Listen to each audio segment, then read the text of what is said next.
본 방송에서 제공하는 투자 정보는 투자 판단에 대한 조언입니다. 방송에서 제공하는 주식의 가치, 가격 상승 및 가격 하락에 대해서는 방송사에서 보장하지 않습니다.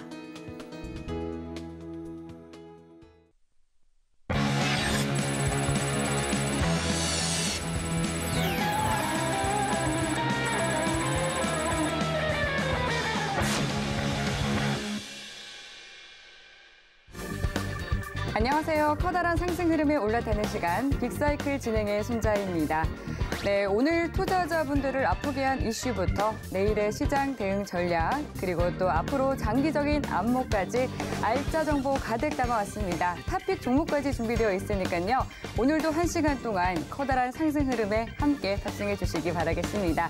네, 그럼 먼저 미래를 보는 눈을 키워주실 목요일의 파트너 소개해드리도록 하겠습니다. 네, 오늘은 박원재 파트너와 함께합니다. 반갑습니다. 네, 안녕하세요. 네, 반갑습니다. 네. 시청자분들께 인사 한 말씀 먼저 부탁드릴게요. 네, 시청자 여러분 반갑습니다. 매주 목요일 이 시간에 찾아오는 박원재 파트너입니다. 오늘 이 시간을 통해서 시청자분들이 그동안 작년 여름 이후에 굉장히 어려운 시장을 겪고 계신데 제가 계속 말씀드리죠. 시장은 항상 빠지지도 않고 항상 오르지도 않는다. 이제 반전의 기회가 확인이 되고 있습니다. 마지막 필요 충분 조건에서 충분 조건 하나 정도만 마무리되면은 올 여름쯤에는 좀 지금보다는 좋은 위치에서 성과를 이룰 수 있겠다. 이런 말씀을 좀 드리고 싶네요. 네, 그럼 오늘도 빅사이클 박원재 파트너와 함께 든든하게 출발해 보도록 하겠습니다. 본격적인 이야기에 들어가기에 앞서서 또 파트너님과 함께 실시간으로 소통하실 수 있는 창구 안내해 드리도록 할게요. 네, 노란톡 들어오시면 되는데요. 문자번호 샵 0082번으로 박원재라고 파트너님의 성함 3글자 적어서 문자 보내주시면 저희가 참여 가능한 링크 보내드리도록 하겠습니다. 이 방법이 조금 어렵다 하시는 분들은 하단으로 나가고 있는 QR코드 스캔하시고 들어오시면 되는데요. 그리고 또 다른 방법으로 함께 하실 수 있습니다. 유튜브에 서울경제TV 검색해서 라이브 방송 들어오시면 이 실시간 채팅 통해서 여러분들의 궁금한 사항들 실시간으로 또 답변 받아보실 수 있으니까요. 많은 참여해 주시기 바라겠습니다.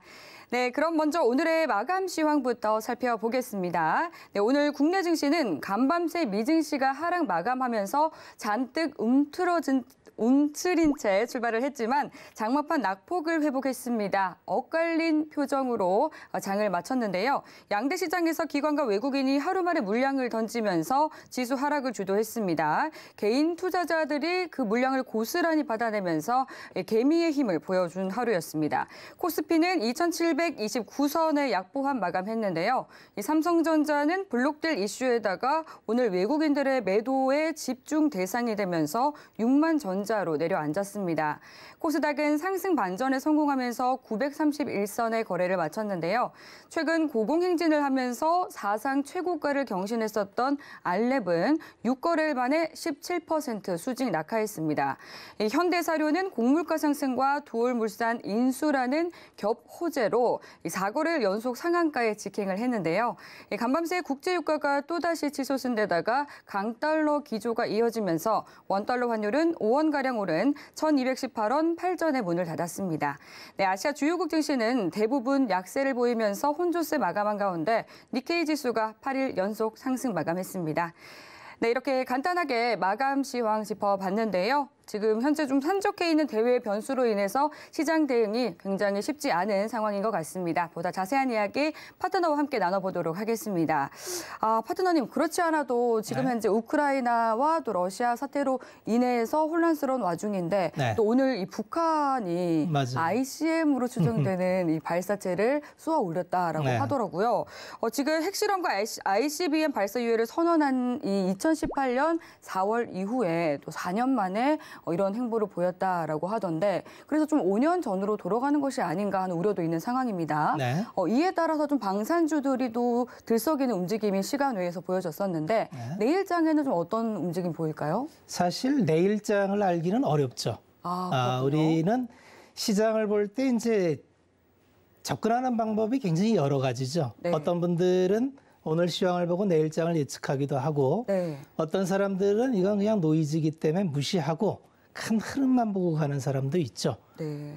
저 같은 경우는 하루하루 시황 같은 경우는 거의 신경을 안 쓰고 투자를 하기 때문에 오늘 이런 이벤트가 나왔다 해서 내일 급등 종목을 찾는 하루하루 매매하는 사람한테는 그게 굉장히 중요한데 과연 그렇게 해서 계좌 수익에 도움이 되냐를 보면 제가 재밌는 말씀을 하나 드릴까요? 뭐 다들 알고 계시지만 개인 계좌 수익률은 항상 소수의 계좌 빼놓고는 마이너스예요. 마이너스인데 대체적으로 마이너스 나는 계좌와 수익 나는 계좌를 비교를 해보면 회전율하고 비례를 합니다. 회전율이 많은 계좌는 당연히 수익이 안 나고요. 회전율이 적은 계좌만이 수익을 냅니다. 아주 재밌는 통계가 하나 있는데 네. 요 시점을 한번 찍어 볼게요. 이게 시장이 굉장히 팬데믹 이후에 강했던 시절이 있었죠. 요 3월 달부터 네. 6월 달까지 시장이 요 기간 동안 오른 게 한 60% 정도 올랐어요. 굉장히 많이 올랐네요. 시장이. 예. 그런데 개인 투자자들의 매매 성향을 한번 파악하기 위해서 실계좌 40만 계좌를 한번 추적을 해봤어요. 40만 개 개인 계좌. 네.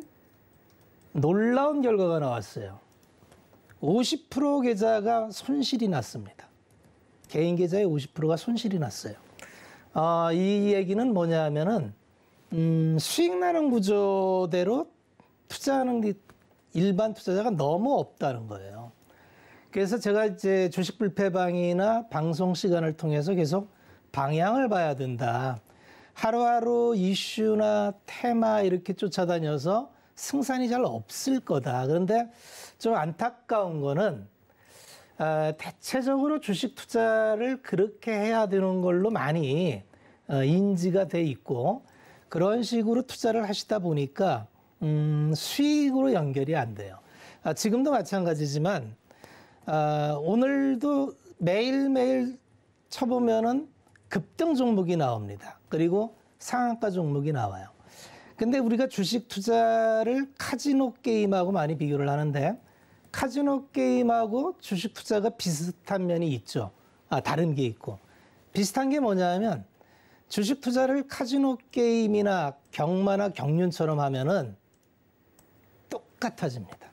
그럼 확률 게임으로 카지노는 하면 할수록 계좌는 손실이 나게 돼 있죠. 왜 그러냐면 확률 값이 게이머가 49% 이기고 카지노 운영자가 51% 이기는 구조로 만들어냈기 때문에 카지노에 계속 머무르기만 하면은 카지노 점장은 돈을 법니다. 그리고 게이머는 잃어요. 경륜, 경마, 로또도 마찬가지죠. 확률 기대값이 50%로 돼 있어요. 그러니까 내가 돈을 넣는 순간 내가 돌려받는 기대값은 50%예요. 근데 그 게임을 계속 하다 보니까 결국 장기화하면은 내 자본이 다 없어지죠. 주식 투자를 하는 이유는 간단해요. 자본주의는 성장을 하고 자본주의의 대표적인 게 기업이라는 게 있고 기업은 그중에서 대표 기업을 고르기만 하면은 세상이 아무리 어려워도 그 어려움을 극복하고 성장을 하는 기업이 있습니다. 이 성장의 동력은 신제품 출시랄지 새로운 신시장 개척이랄지 자본 재배치랄지 이런 걸 통해서 계속 기업을 불려나가는 기업이 있어요. 주식 투자는 내가 근로소득만으로 내 미래를 보장 못하니 내 자본을 그쪽에 나보다 잘하는 사람한테 태워서 내 미래의 자본소득을 늘리겠다가 목적이에요. 그래서 궁극적으로는 내가 자본가가 되는 거, 자산가가 되는 거. 그래서 내가 일을 하지 않아도 돈이 일을 해서 나한테 돈을 돌려주는 이런 구조를 가야 되는데 이게 이제 숙달되지 않는 한은 좀 쉽지가 않습니다. 그래서 좀 훈련이 필요한데 처음부터 방향을 이렇게 잡으면 한 몇 년이면은 익숙해집니다.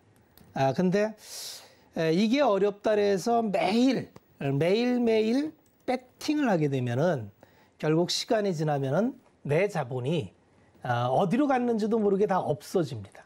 결국 네. 다 그렇게 돼요. 그래서 계속 드리는 말씀이지만 주식 투자는 바라보는 자세가 굉장히 중요하다.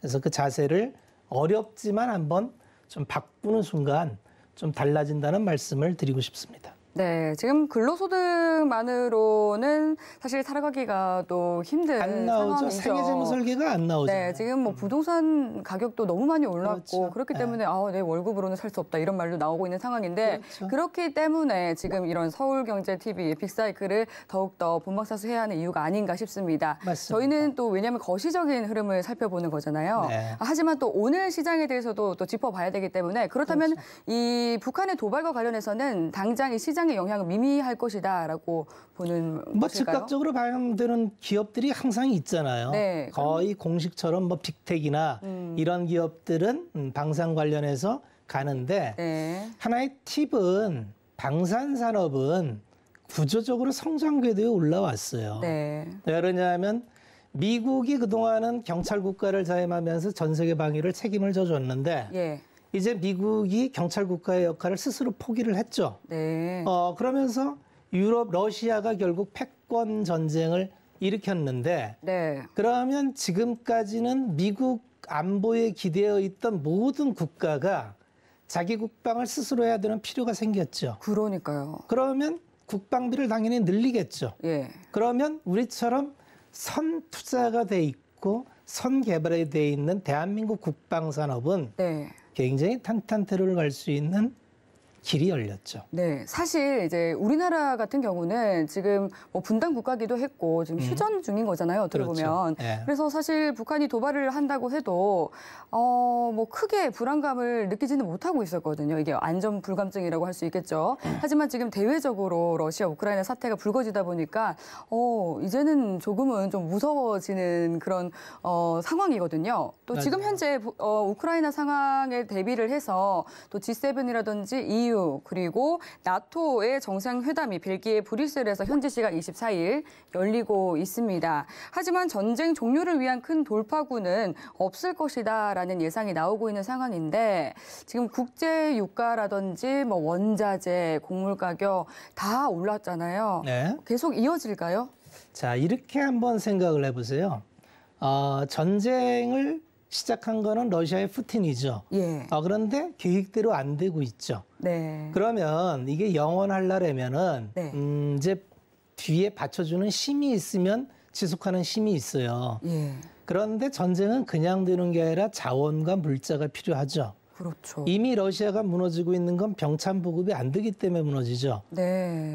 이게 영원히 전쟁이 간다 이런 가정과 네. 이건 어차피 가까운 시일에 종결된다는 가정을 본다면 투자자는 결국 모든 게 확률인데 예. 확률적으로 봤을 때 왜 시장이 지금은 1월 달에 이렇게 속절없이 1월 달 시장을 한번 보세요.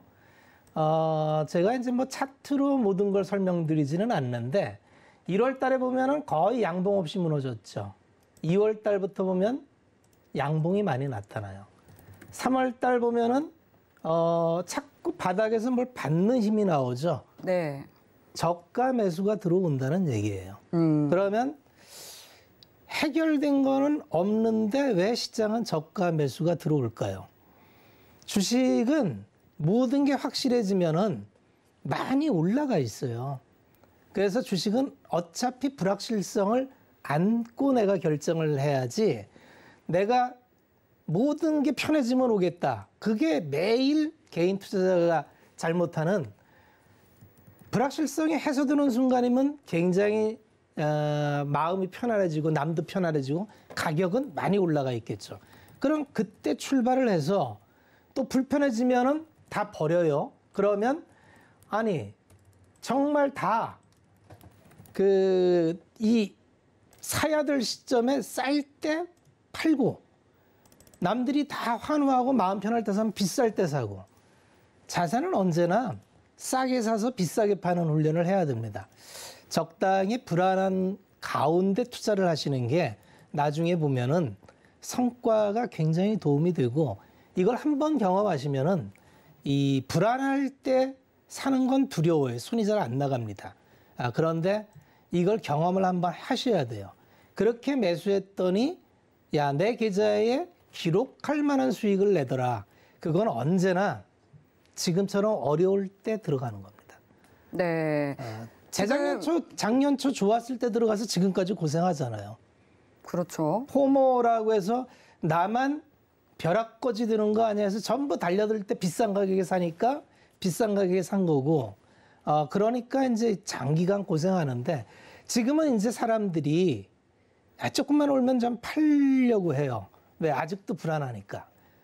그런데 대체적으로 이러한 국면은 또 지나면 언제 그랬냐는 듯이 다 해소가 됩니다. 네, 그렇죠. 그리고 흔들리는 시장 속에서도 또 갈 종목은 가기 마련이잖아요. 언제나 그렇죠. 네, 그래서 저희가 또 상승 사이클 살펴보는 이유도 될 것 같은데, 그렇다면 오늘 시장을 이끈 업종은 어떤 업종이 될까요?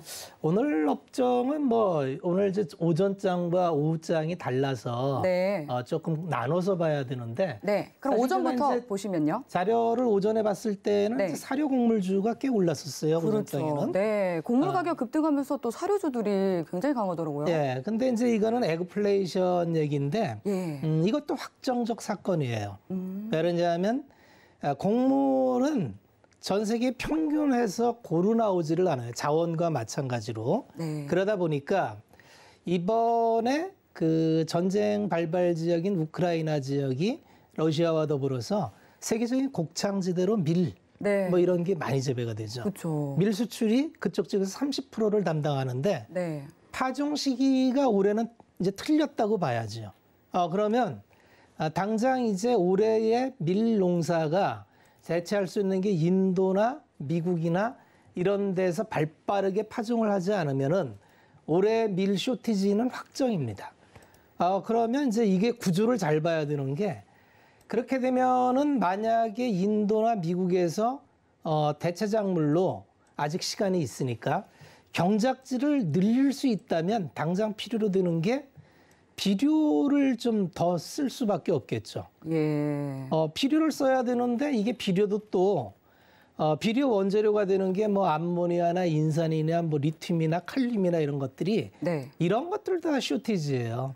이런 것들 생산하는 것들도 대개 우크라이나 지역이나 러시아, 중국 이런 데서 많이 생산되는데, 그래서 이제는 우리가 이제 팩트로 고정시켜야 될 게, 근 40년 동안 이어져 왔던 디플레 시대는 이제 벗어나는구나.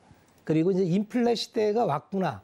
이거는 이제 가정으로 받아들일 필요가 있고요. 이 인플레 시대 때는 모든 게 바뀝니다. 많은 게 바뀌어요. 투자하는 패턴도 당연히 바뀌어야 되는 거예요. 그래서 우리가 유동성 장 때 익숙했던 패턴으로 투자를 하면은 지금 같은 장에서는 예전에는 이렇게 잘 투자해서 잘 통했는데 뭔지 모르지만 버벅거림이 있을 거예요. 잘 안 맞아요. 왜 그러냐면 시장이 바뀌었기 때문에 그렇습니다. 작년, 재작년만 해도 유동성 장은 섹터가 가면 다 갑니다. 2차 전지가 간다. 그러면 앞서거니 뒤서거니 하면서 대체적으로 내가 그 섹터에 들어가 있다면 대체로 같이 올라가는 흐름을 보였을 거예요.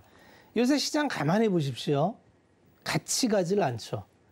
어떤 섹터에 가도 특정 종목 한두 개만 가는 경우가 많아요. 그게 이 지금처럼 역금융 장세에 접어들면은 유동성이 빠져나가기 때문에 제한된 돈을 가지고 모든 거를 다 끌어올릴 수가 없어요. 그래서 그중에 선별된 몇몇 종목만 끌고 가기 때문에 그렇습니다. 그러니까 뭐가 필요하죠? 굉장히 집중력이 필요하고, 그리고 이 쫙 깔면은 안 돼요. 쫙 깔면은 예전에는 대충 걸려요. 유동성장에서는. 근데 지금은 집중적으로 타겟팅을 해서 많이 슬림화하는 게 도움이 됩니다. 네, 오늘의 특징 업종에 대해서 또 비료 그리고 사료에 대해서 말씀을 해주셨습니다. 밀 선물 가격도 연초보다 대략 45%가량 오르면서 지난 2008년 이 식량 위기 당시 가격을 뛰어넘는 수준이고요. 러시아 같은 경우는 세계 최대의 밀 수출국인데다가 또 파트너님께서 말씀해 주신 것처럼 러시아와 우크라이나가 세계 수출량의 약 30%를 차지하고 있기 때문에 계속해서 좀 영향이 있지 않을까 하는 생각이 듭니다. 네, 그럼 미래를 보는 눈 투자전 빅사이클. 먼저 오늘 시장에서 크게 빠지면서 투자자분들의 마음을 아프게 한 하락 업종은 무엇일지 한번 화면 통해서 만나보도록 하겠습니다. 네, 박원재 파트너가 선택한 오늘 시장의 아픈 손가락 감사 시즌 횡령 키워드 가져와 주셨습니다. 자세한 이야기 파트너와 함께 나눠보도록 하겠습니다. 네, 정말 요즘 한국이 이 횡령 공화국으로 불릴 정도로 횡령 이슈가 많은 것 같습니다. 그리고 먼저 짚어볼 부분이 감사 보고서를 미제출한 기업들이 굉장히 많다고 하더라고요. 이 한국거래소 그리고 금융감독원에 따르면 오늘 기준으로 감사 보고서를 미제출한 상장사가 총 71개사로 집계가 됐습니다. 코넥스 상장사를 제외하고는 직전 사업 연도와 비교해서 185% 정도 증가한 수치인데요. 금리 인상 시기에는 더욱더 이 적자 기업에 대한 투자가 좀 위험하지 않을까 하는 우려가 있는 상황입니다. 어떻게 생각하실까요? 해마다 반복되는 얘기예요. 예. 이제 해마다 이제 3월이 되면 감사 시즌이고 네. 보통 감사 보고서를 주청 열리기 일주일 전에 제출하게 돼 있어요. 예. 그런데 이런저런 이유로 제출을 못 해요. 네.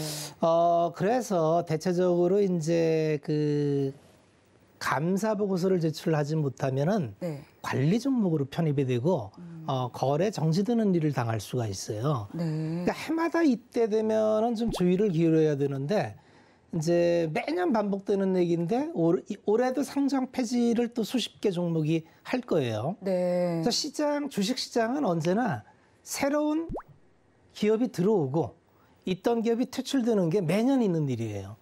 그러면 우리가 기업을 볼 때 아까도 이제 제가 투자하는 자세가 중요합니다. 네. 투자할 수 있는 기업을 선별해서 투자할 수 있는 기업만 보면 됩니다. 이런 말씀을 드린 게 이게 배팅 개념으로 들어가면 차트만 보잖아요. 그렇죠. 그러면 차트 입은 거를 이렇게 보면은 대체적으로 이렇게 감사 보고서 미제출되거나 뭔가 문제가 있는 기업이 직전에 네. 불꽃 시세를 형성하는 경우가 많아요. 위기 직전에요. 네, 왜 그러냐면 뭔가 이들도 이제 작업을 해야 되고 뭔가 자기들도 이제 안 되면 털어야 되고 이런 게 있기 때문에 네. 주식은 가격만 보면은 굉장히 부정확한 정보를 얻을 수가 있는데 특히 3월에는 좀 조심해야 되겠네요. 3월에 아주 특히 조심해야 돼요. 예. 그래서 특히 우리가 항상 강조드리는 게 3년 연속 적자 기업은 가급적이면 보지 말아라. 왜 그러냐면 상장 기업이 2,400개가 있어요. 그러면 내가 자본을 얼마를 태우든지 간에 개인 투자자가 투자할 수 있는 종목은 한 10종목 정도가 적절합니다. 10종목에서 좀 자금이 많으면 한 20종목 이 정도가 될 텐데 그런데 그 20종목 중에 왜 굳이 적자라는 기업을 내가 편입을 해야 되는지 그거는 결국은 내가 투자할 수 있는 기업을 모르기 때문에 그러거든요. 모르니까 선택의 폭이 없는 거고 그러니까 이제 대체적으로 가격의 움직임만 보다 보니까 이제 가격의 움직임을 보는 거는 이런 논리입니다. 지금 주가를 움직이는 모멘텀이 발생을 해서 이 모멘텀이 내일까지 유지될 거라는 생각이에요. 그러니까 오늘 움직인 이 모멘텀이 내일까지 간다 50%, 내일 못 가고 내일 떨어진다 50%인데 이게 반반인 확률로 계속 배팅을 하다 보면은 아까 말씀드린 대로 이게 카지노 배팅이 되고 경륜 경마 배팅하고 똑같은 구조가 되는 거예요. 주식 투자는 그렇게 접근하는 게 아니고 지금부터 투자할 만한 기업이라는 건 뭐냐면 어떠한 기업이 지금은 뭐 변화가 없는데 변화될 만한 요인이 생겨서 이러한 요인을 가지고 앞으로 얼마나 변화될까 이런 걸 추적하면서 내가 그 추적 기간을 따라가서 맞으면은 이 기하급수적인 성장 이런 거 맞으면 보통 5배, 10배 이렇게 성장을 합니다. 이런 경험을 하지 않고는 재산을 불릴 수가 없어요. 그래서 틀려도 크게 타격이 없고 맞으면 대박을 맞는 거.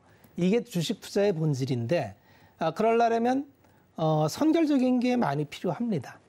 산업에 대한 이해, 기업에 대한 이해, 그다음에 추적할 수 있는 툴 이런 걸 가져야 되는데 계속 말씀드리지만 이게 하루아침에 안 돼요. 하루아침에 안 되지만 좀 미리 훈련된 사람들과 같이 좀 교육을 받고 어차피 그렇게 가지 않으면 주식 투자를 통해서 돈 못 법니다. 단언하건대 못 벌어요. 통계에 이미 나와 있고 그래서 힘들지만 제대로 된 길을 가보자. 그래서 제발 하지 말아야 될 거 3월달 감사 시즌에 3년 연속 적자 되거나 감사보고서 미제출 기업은 기업이 훌륭하고 이상 없는데도 이런저런 이유로 미제출된 기업도 있습니다. 그런데 훈련 안 된 분들이 그걸 분별하기는 어려우니까 아예 이런 기업은 접근하지 않으시는 게 좋겠다. 왜냐하면 매년 반복되는 일이고 여기서 이제 몇 달 더 지나서 5월부터 8월 되면은 실질적으로 이제 감사 결국은 의견 거절당하거나 부적절 의견이나 한정 의견을 받아서 퇴출되는 기업이 나옵니다. 나오게 돼 있어요. 매년 반복되는 네. 일이니까. 네. 그러면 내가 투자한 돈은 그냥 다 없어지는 거예요. 네, 그렇죠. 그리고 횡령하면은 사실 지금 또 떠오르는 여러 개 또 기업이 있는데 지금 유튜브로 바로 여쭤봐 주신 기업이 또 클리오입니다. 저희가 하단 자막으로도 나가고 있었는데 이 국내 화장품 브랜드를 운영하는 클리오의 영업 직원이 1년치 화장품 대금인 약 22억 원을 횡령하는 사건이 발생을 했습니다. 클리오의 연간 영업이익은 200억 원이 안 되기 때문에 지금 22억이면은 거의 10분의 1에 해당하는 금액이 되는데요. 이로 인해서 금일 클리오의 주가 7.46%가 떨어진 상황입니다. 클리오에 대해서 좀 짤막하게 분석 부탁드릴게요. 이거는 사실 투자하면서 운이죠. 예, 이거 사전에 내부 직원도 모르는 걸 투자자가 그걸 어떻게 알겠어요. 네. 뭐 클리오뿐만 아니라 이제 연초에 오스템 임플란트부터 네. 뭐 계양전기, 그렇죠. LG U+, 네. 이게 아마 사회 현상하고도 좀 관련이 있는 것 같아요. 네. 이제 사실은 재작년, 작년에 코인이나 주식이 대단했잖아요. 네. 그러니까 사실 견물생심이라고 요새는 저도 이제 금융회사에서 재무팀에 있어서 네. 격리를 했거든요. 네. 근데 그때는 안전장치를 많이 만들어 놨어요. 네. 그래서 2중, 3중으로 감시체제도 만들어 놓고 시제검사나 금고관리나 이런 거를 보름 단위로 하고 뭐 이게 돼 있었는데 이게 IMF 지나고 나면서 이제 효율을 중시한다 해서 팀제로 가면서 그 다음에는 이게 감시, 크로스 체크가 많이 안 돼요. 그러면 격리 담당 직원이 마음을 먹으면 뭐 장부 조작이 이를테면은 뭐 매출 채권을 현금 들어왔는데 뭐 매출 채권이 회수 안 된 걸로 계정을 만들어 놓으면은 현금을 일정 텀 자기가 유용할 수가 있어요. 왜냐면 내가 다 하니까. 그래서 그러한 지금 상장사들 이렇게 보면은 상장사들이 내부 통제에 대해서 굉장히 다시 한번 점검을 해야 될 것 같습니다. 네. 적어도 자금 사이드는 내부 통제 방법을 크로스 체크를 해야 돼요. 그렇죠. 팀제로 그렇게 팀장한테 정권을 주면은 왜냐면 이게 자기가 시제를 보고 자기가 계정을 만지면은 내가 장부를 전산으로 집어넣고 시제를 맞춰버리면 이걸 유용하는 걸 아무도 모른다는 얘기거든요. 네, 근데 저는 좀 궁금한 게 이제 말씀해 주신 것처럼 오스템 임플란트 같은 경우는 정말 듣고도 믿기지 않을 만큼의 2,200억 원이라는 횡령이 또 발생을 했었잖아요. 얘기죠. 네, 네. 정말 최악의 네. 이 사태로 기록이 될 것 같은데 하지만 더욱더 놀라운 점은 이 재무제표 감사 의견에서 적정 수준을 받았습니다. 그래서 또 최악의 상황인 이 상패는 면하게 되기는 했는데 네. 좀 궁금해지는 게 이제 예측하기는 어려운 이제 상황입니다만 이런 상황이 벌어졌을 때 주주들은 어떻게 대응을 해야 하나요? 사실은 사안별로 판단을 해야죠. 예. 클리오 물어보셨으니까 클리오는 20억이잖아요. 네. 그럼 우리가 어떤 사안을 발생했을 때 중요한 거는 이제 벌어진 일이고 이게 벌어진 일이 구조적으로 회사의 연속성, 지속 가능성에 훼손이 되느냐를 따져야 돼요. 일회성 비용이고 일회성 잡손실 20억이라면은 클리오 기업 가치에 영향을 주는 건 없다고 봐야 되죠. 다만 이게 관리상으로 이렇게 한번 신뢰가 훼손됐기 때문에 네. 이런 일을 겪은 아마 상장기업 모두에 해당되겠습니다만 전체적으로 경영하시는 분들은 내부 통제를 적어도 자금 사이드, 격리 사이드에 있는 쪽은 이중 삼중에 예전에 하던 식으로 복수 크로스 체킹 제도를 도입해야 됩니다. 인건비 뭐 그거 아끼는 게 중요하지가 않아요. 기업 자체의 존폐이고 만약에 오스템 임플란트가 그 자금 회수를 못한다면 2,200억이 만약에 손실이 난다면 그건 치명적이 되는 거거든요. 네, 맞습니다. 그래서 사안별로 좀 틀리죠. 네. 그래서 이런 거는 그냥 일회성 비용으로 처리를 하는 게 맞을 거고 금액이 정말 자기 자본에 감당할 수 없을 만큼 크다. 그런 기업이라면 회수 가능성을 다시 눈여겨봐야겠죠. 클리어만 한정시켜 본다면 운이 없었다. 이렇게 보시면 될 것 같습니다.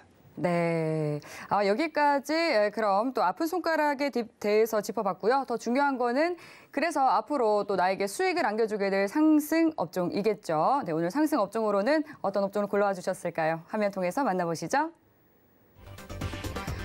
네, 오늘 박원재 파트너가 철강 업종을 상승 사이클 업종으로 선택해 주셨습니다. 자세한 이야기 나눠보도록 할게요. 네, 탑픽 종목은 상승 사이클 업종에 대한 전반적인 이야기를 나눈 뒤에 또 공개를 하도록 하겠습니다.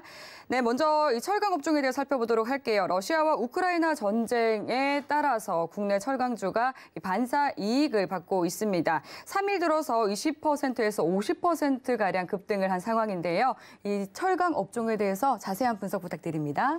철강 업종은 제가 작년에도 이제 주기적으로 좀 리뷰를 해줬고요. 아, 그러시군요. 올해도 틈만 나면 제가 철강 업종은 피크아웃이 아니다. 네. 왜냐하면 재무제표상으로 이익이 훼손되지 않아요. 네. 그런데 시장에서는 피크아웃이라 해서 주가만 안 가고 있었죠. 아. 특히나 좀 의아한 거는 네. 미국의 US 스틸이나 아르메스탈이나 바이오 철강이나 예. 상당히 상승폭인데 국내 철강사만 사실 주가가 안 올랐어요. 네, 블랙라벨 시간에도 철강업 많이 얘기해 주셨죠? 주기적으로 제가 말씀을 드렸는데 네. 제가 이렇게 말씀드린 이유는 주가만 보면은 이게 올바른 판단하기가 어려워요. 산업을 보면은 결국은 수요와 공급인데 네. 철강을 다시 한번 오늘 아주 짧은 시간에 집약해서 말씀을 드리면 네, 좋습니다. 철강 산업을 한번 우리가 한번 흐름을 좀 봐야 돼요. 철강업의 특징은 세계 어디에서 만들든지 차별화가 어렵습니다. 왜 그러냐면 철강업이라는 건 굉장히 단순해요. 원재료인 철광석을 녹여서 철을 생산하고 이 철을 가지고 이제 여러 가지 이제 하부 구조의 철강제를 만드는 거예요. 그러면 그 제일 먼저 쇳물 뽑는 게 열연이고 그 열연에서 이제 도금 강판이나 냉연으로 들어와서 이제 고급 자동차 강판이나 전자제품이나 이런 거 뽑는 거고요. 여기에 이제 새롭게 이제 강관유나 조선에 많은 후판유나 이런 걸 만들고요. 근데 이제 철광석으로 안 하고 고철로 이제 전기로에 녹여서 만드는 거를 이제 그 전기로 방식이라는데 여기는 고품위 생산은 안 하고 되게 철근이나 좀 품위가 떨어지는 거를 생산을 합니다. 그래서 이게 철강업이라는 게 당연히 출발점은 산업화하고 연결이 되니까 유럽에서 출발을 해 1800년대에 유럽의 헤게모니를 갖고 있다가 이게 1900년대에 미국으로 넘어가요. 미국으로 넘어갔다가 이제 중반에 일본으로 넘어갔다가 그게 이제 우리나라, 러시아, 뭐 인도 이런 쪽으로 왔다가 이제 2000년대에 중국으로 넘어갑니다. 이때부터 문제가 돼요. 왜 문제가 되냐를 보여드릴게요. 네. 2021년에 철강 수요는 18.5억 톤이에요. 올해는 아마 한 2% 성장해서 한 19억 톤 될 겁니다. 네. 근데 수요를 보면은 중국이 53%의 수요를 점합니다. 중국이 다예요. 생산 또한 중국이 답니다. 생산 능력이 이거 이상으로 중국이 생산을 다 합니다. 여타 국가는 뭐 고만고만해요. 인디아 6%, 미국 5%, 일본 3, 한국 3, 러시아 2, 점원, 독일 2, 터키, 예, 여기에 이제 우크라이나도 한 1.5% 됩니다. 네, 근데 그렇기 때문에 이 중국이 굉장히 큰 비중을 차지하는데 또 중국 최대 철강 생산 지역인 탕진시가 네. 또 봉쇄에 들어갔다라는 소식이 들어오면서 파트너님께서 말씀해 주신 것처럼 또 수요와 공급에 따라서 철강 업종이 굉장히 또 급등을 한 것 같네요. 그런 것도 있고요. 네. 보다 중요한 거는 네. 중국이라는 나라의 정책이 예. ESG로 인해서 네. 더 이상은 철강, 탄소를 많이 배출하는 기업을 무리하게 오버캐파 생산을 안 하는 전략으로 바뀌었어요. 아, 공급이 줄어들었군요. 그러면 지금까지 전 세계에서 산출하는 대부분의 오버캐파를 하는 국가가 몇 개 안 됩니다. 그러니까 공급 과잉이 되는 나라가 우리나라를 포함해서 우리나라는 7,200만 톤 생산에 자체 수요가 한 5,500만 톤 돼서 한 해외 수출하는 문약이 한 1,700만에서 2,000만 톤을 해외 수출을 해요.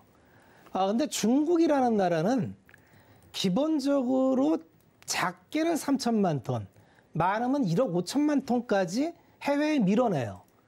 여기에 더해서 러시아, 우크라이나, 인도, 브라질, 이 정도가 유럽, 이 정도가 이제 수출할 수 있는 국가인데 이번에 제가 철강을 계속 말씀드리는 이유가 이번에 중국에서 만약에 오버캐파가 없다. 그렇게 되는데 수요는 미국이 인프라 투자를 하죠. 지금 우크라이나와 러시아는 전쟁을 했는데 전쟁 끝에는 반드시 재건을 합니다. 전후 재건을 해요. 그러면 여기에 안 잡혀 있는 재건 철강 수요가 생길 수밖에 없어요. 그런데 누가 공급하죠? 공급할 데가 없어요.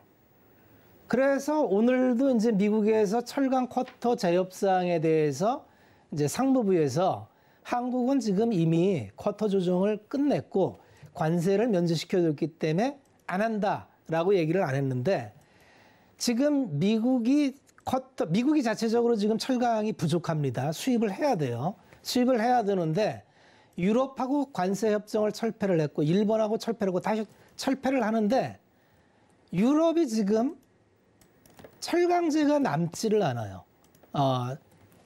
지금 우크라이나 사태로 인해서 유럽 자체가 바깥으로 보낼 물량이 없습니다.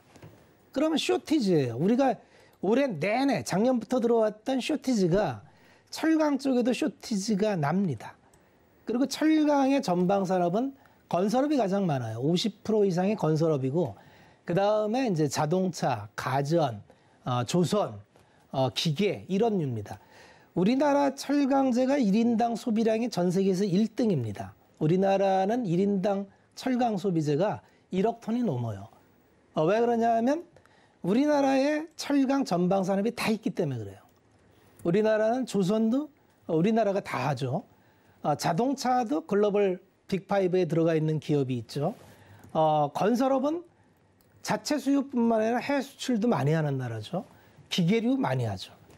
그래서 우리나라는 철강업 품위나 경쟁력이 굉장히 뛰어난 국가인데 이번에 그동안에 이제 중국 오버캐파 때문에 우리가 근거리 무역만 했는데 지금 상황으로 들어가면은 이걸 잘 추측해야 되는 게 생각보다 이 쇼티지가 오래 갈 수 있는 환경이고 그렇게 본다면 지금 우리가 우려하는 계속적으로 철강은 쇼티지야 하면서 아니라 그랬는데 지금 보시면은 실질적으로 자 글로벌 철강제 수요가 이렇게 수요를 보면은 늘어나는데 작년에 4.5%라는 건 굉장히 큰 상승이에요.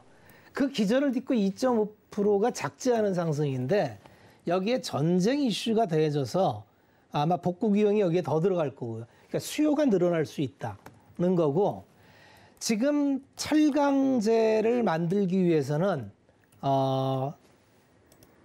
철강 석탄과 철광석을 섞어야 돼요. 근데 강점탄 가격이 이렇게 올랐어요. 80불에서 600불까지. 네.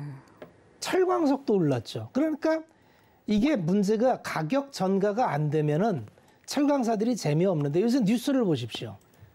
거의 매달 철강제 가격이 인상이 됩니다. 그러니까 가격 전가가 된다는 얘기예요. 유통 가격을 보면은 이런 가격이에요. HR이라는 게 열연 코일입니다. 철강제의 가장 기본이죠. 여기서 출발을 해요. 이 유통 가격이 20년부터 계속 오르죠. 작년 초에 철강제 건설제가 지금처럼 굉장히 혼자 캐리한 적이 있었죠. 그러다가 밀렸다가 다시 올라갑니다. 가격 전가가 잘 되고 있다는 얘기예요. 지금은 가격 전가가 안 되면 볼 필요 없다 그랬죠. 가격 전가가 되는 섹터만 보는데 철강은 가격 전가가 아주 잘 되고 있다. 그래서 지금까지 시장의 핵심 키는 중국을 봐야 돼요.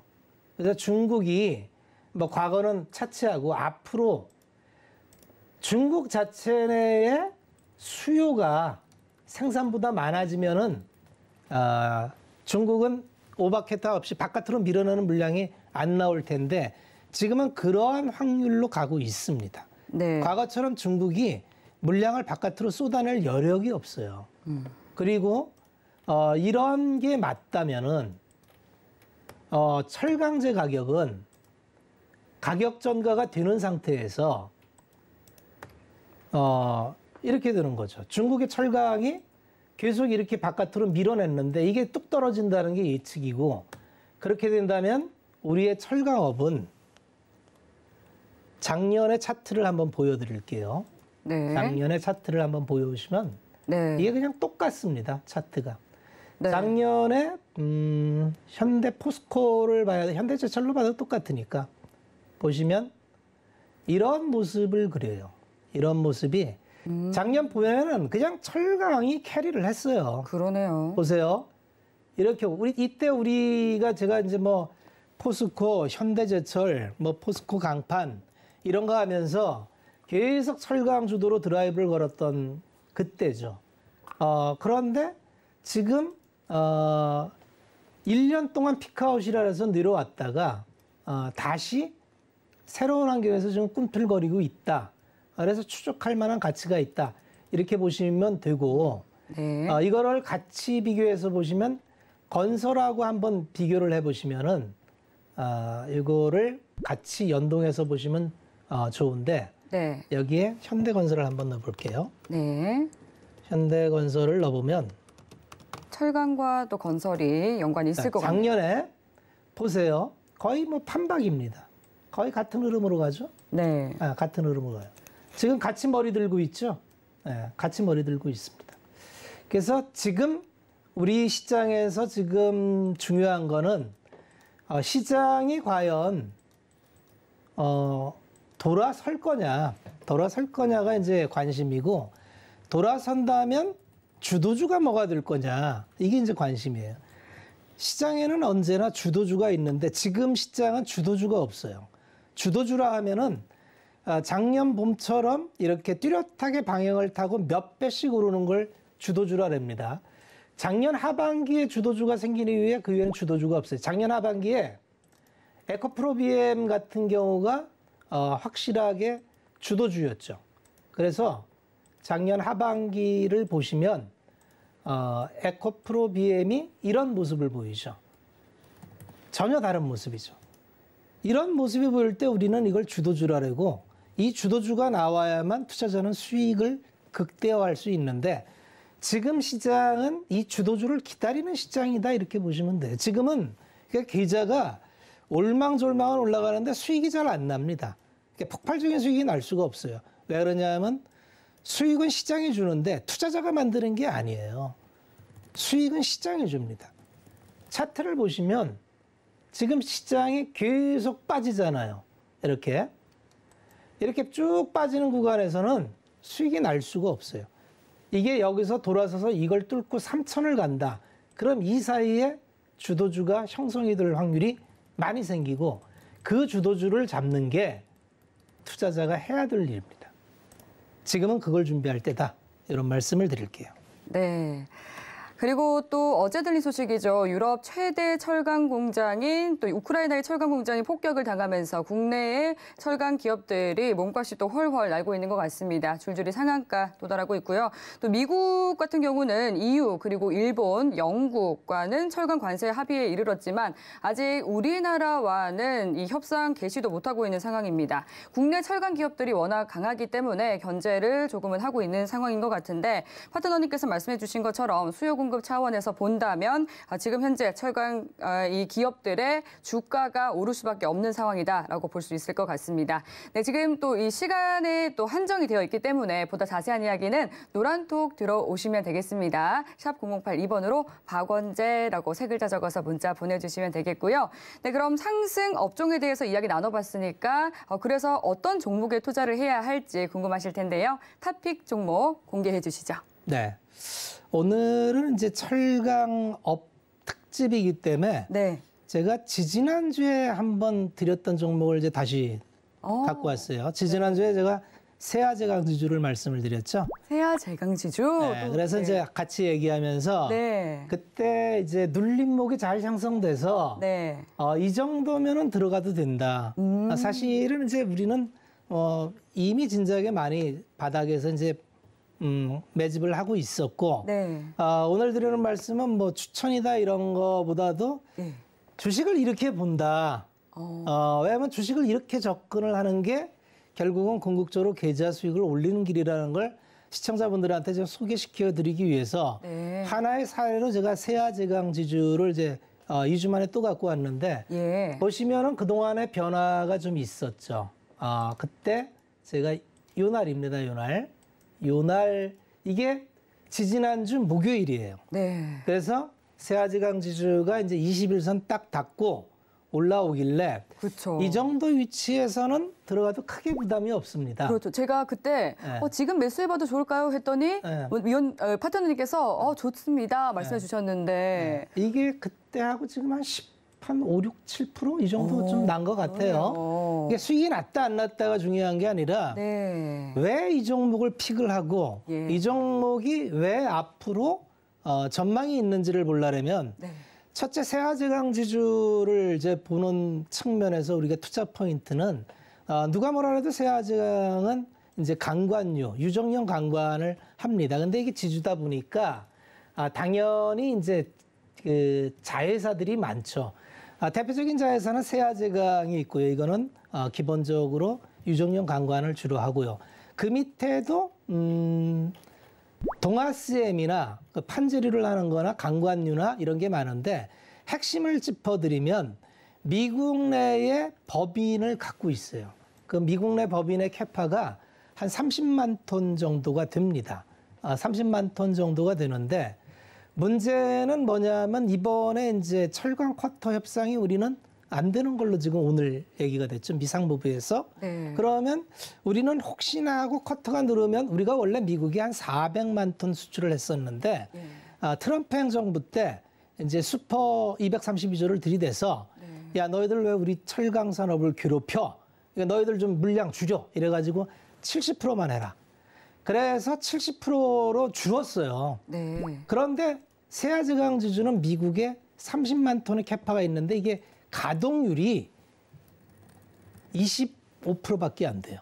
그러니까 앞으로 미국 철강자 리그 카운트가 올라가는데 이 리그 카운트 올라가면 갈수록 수요가 현지 대응이 가능합니다. 그 또 하나 핵심은 세아윈드라는 게 있는데 이게 상강 MNT처럼 풍력타워의 하부 구조물을 합니다. 그래서 복합적으로 뭐 재무를 보면은 볼 것도 없이 정말 쌉니다. PBR로 봐도 싸고 퍼로도 싸고 그래서 계속 추적할 만한 종목이다. 그런 차원에서 앞으로 지금뿐만 아니라 꾸준히 제가 리뷰를 해드릴 생각입니다. 네, 이렇게 테마주처럼 또 급등 급락하는 불안한 투자가 아니라 박원재 파트너님은 세아제강 지주처럼 안전하고 묵직하게 복리처럼 불어나는 이런 또 안전한 투자 전략에 대해서 알려주고 계십니다. 보다 더 자세한 투자 전략 이야기는 노란톡 들어오시면 됩니다. 샵 0082번으로 박원재라고 세 글자 적어서 문자 보내주시면 저희가 참여 가능한 링크 보내드리도록 하겠습니다.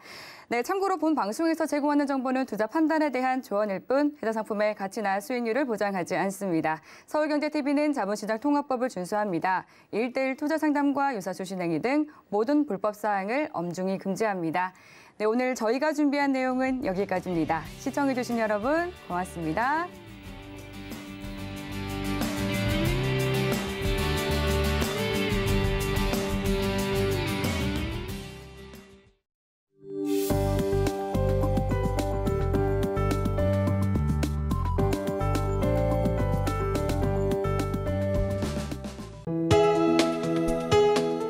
본 방송에서 제공하는 투자 정보는 투자 판단에 대한 조언입니다. 방송에서 제공하는 주식의 가치, 가격 상승 및 가격 하락에 대해서는 방송사에서 보장하지 않습니다.